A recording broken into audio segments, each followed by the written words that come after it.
And we're going to go to our third presenter, Kashema Hutchinson, Graduate Fellow and Peer Leadership Fellows Co-Director at the Futures Initiative here at the CUNY Graduate Center. And Kashema will be presenting a talk titled A Story of 360 Education from My Community to College to My Community Again. Welcome home, Kashema. Thank you. Hello, everyone. Thank you for joining us today, this wonderful afternoon. I have a bit of a headache, so please pardon my pauseness and my spaciousness. So about me, born and raised in Brooklyn, CUNY kid at the Graduate Center, currently pursuing my PhD in urban education. I also teach critical thinking, and I'm a co-director of the CUNY Peer Leaders. I'm also a synthesizer. I'll explain that later. And a second generation hip hop fan. I had a disclaimer because I was going to play music for you, but I won't do it. So don't worry about that. Okay, so my inspiration to get my degree was by from Michaela Angela Davis, who she was at the Schaumburg, and she said, you know, if you want to help your community, you have to be active, you have to be a participant. I said I wanted to get my degree in education to do so. And so I get into the Graduate Center, and I'm hearing theories, I'm hearing stories, and I'm hearing melodies. What does that mean? As I'm reading theoretical frameworks, I'm relating it back to my community. While I'm reading and writing, it's always been in my college life, academic life. I've always heard music while I was doing my research, which means as something like if I'm reading Durkheim and suicide, I'm hearing Notorious B.I.G. If I'm reading about mass incarceration, I hear Meek Mill.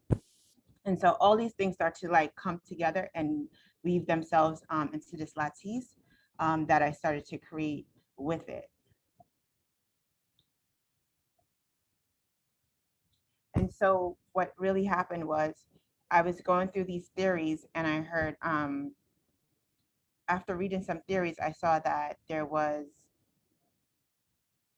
philosophers and researchers and theorists that start to connect and say that a lot of the information that we need to listen to and we need to hear is actually those who are not in the academy, but they are outside of the academy. So from 1994 to 2014, I've read literature and more. These are just some that I'm highlighting that pretty much created emphasis on having, create an emphasis on those who are not in the academy and the value that they have because they have what's called a liminal lens, which they see more than what the ivory tower offers. And so incorporating their wisdom, their knowledge is something that's important. So for me, what I did was a lot of my work, I started to pull from music. I started to pull from narratives using critical race theory, using autoethnography to tell these stories about our history, our present, our past, our future, and what that looks like. I started to use information, well, center information from the students in different neighborhoods, and also even the ones from the CUNY peer leaders, because I feel like if their voices are not centered, then the possibilities that we want to change and need to change are not there, and therefore they become erased. And so to value and center the voices is something that's important to me. For example, in one of my research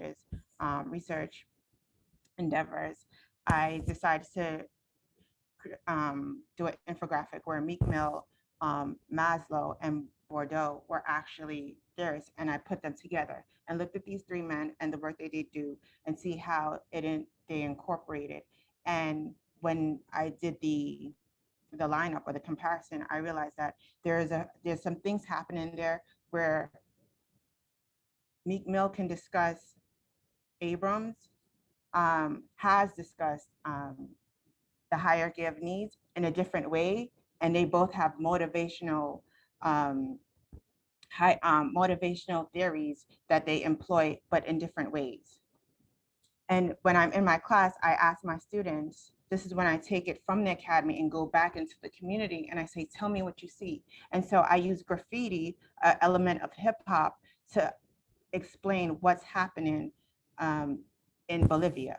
So I don't make it just about, oh, these hip hop is just for this community or that community. It's a global thing. And so this is how I do it. The young lady here, her name is Lady Pink. She's actually a graffiti artist from New York, one of the pioneers.